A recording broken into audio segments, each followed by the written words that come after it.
Man, who would have thought a movie based on a bonkers sci-fi comic series barely recognised by probably 95% of the entire population, I'm guessing, could charm its way into the hearts of any stone-hearted normies?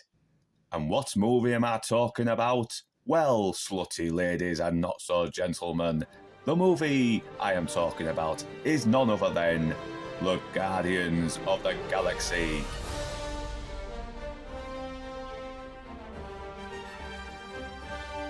Released in July 2014, Guardians of the Galaxy starts off with a young boy named Peter Quill, who after witnessing his mum dying of cancer, gets abducted by aliens.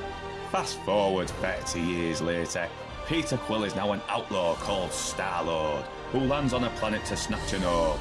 Unfortunately, a bunch of heavily armed bastards show up to ruin his day. Thankfully, Quill manages to evade them, but it turns out these guys work for a guy called Ronan, played by Lee Pace, a powerful, boring fanatic who works for an intergalactic tyrant named Thanos, played by Josh Brolin, who also wants the orb for his own personal gain. So Thanos sends sexy green bitch Gamora, played by Zoe Saldana. You got to be a horny motherfucker to fuck a green bitch. To track down Quill and take the orb from him.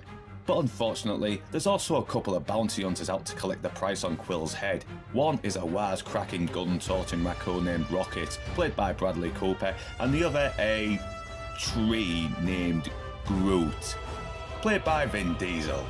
But it all goes tits up, they get arrested and sent to a maximum prison, where they meet an inmate named Drax, played by Dave Bautista, who is out for revenge against Ronan, and after a few disagreements, they talk things through and decide to help each other escape, in the hopes of selling the orb and making a load of money split between them. But will they succeed in doing so before Ronan and Gamora's sexy sister Nebula, played by sexy Ginge Minge Karen Gillan, get to them? When the first few stills came out about this film, I was wondering, what the fuck is this film about? But it wasn't until the first trailer dropped I started to get excited. It looked fun, had a sense of humour, and didn't look like it took itself too seriously. And guess what? The film actually was fun, had a sense of humour, and didn't take itself too seriously. But it also had a lot more heart than it made itself out to be, and that was all down to the smart writing, colourful characters, and the performances of the actors involved. Chris Pratt showed there was more to him than the funny fat guy in Parks and Recs, and here he rocks as Star-Lord, a tough, capable outlaw, able to adapt and keep a cool head in any situation, while also being distant, childish and selfish. But as his journey progresses, he starts to develop into a more brave, selfless human being. The rest of the characters are also memorable. Dave Bautista brings the deadpan laughs as Drax, a mean, tough, humorless meathead, but he is still sympathetic enough to make me feel the loss he has suffered. Zoe Saldana is okay as Gamora, who's out to betray Thanos, and she does end up proving to be the moral backbone of the group. Michael Rooker is also fun to watch as Yondu, and the recurring joke of him reminding Quill that his guys wanted to eat him adds layers to their relationship while also being funny. When I picked you up on Terra, these boys of mine wanted to eat you. Yeah? They ain't never tasted any Terran before. I stopped them. You're alive, causing me.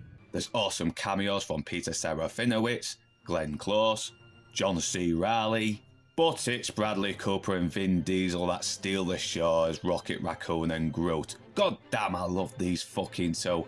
Rocket is a smart-ass, gun-toting raccoon with a penchant for blowing shit up and stealing people's limbs. And Groot, while not the sharpest of blades, does bring real heart to the movie, and I can't help but smile seeing these two work together to fuck shit up. I love Rocket's childish need to steal artificial limbs, and I love how Groot comes across innocent, even when he's being incredibly fucking bloodthirsty and violent.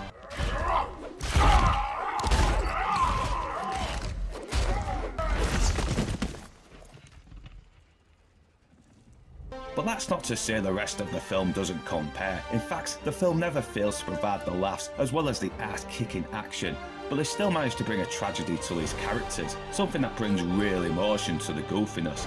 These are characters broken by their past, driven to anger, selfishness and bitterness, but through their time spent together, we see them develop, learn the value of friendship and self-sacrifice. No, Groot. You can't. You'll die. Why are you doing this? Why?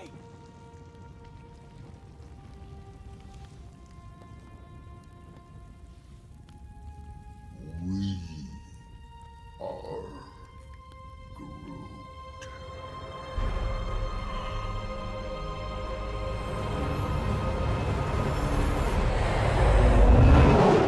It's as heartfelt as it is funny, and damn, this film really does hit hard. And apart from the witty dialogue, the special effects, visuals and designs of these worlds are stunning to look at while also immersing you in its surrealness. Sadly, it still has its issues. Ronan is a fucking bore, and the sibling rivalry between Gamora and Nebula doesn't feel as impactful as it should. But thankfully that relationship becomes more fleshed out in the second instalment. But overall, it's a funny, exciting, emotional sci-fi caper with a rocking soundtrack and charming characters. It's one of my favourites, and out of all the MCU movies, this is the Kevin Bacon of them all. So that was the Guardians of the Galaxy. Next up, Avengers: Age of Ultron.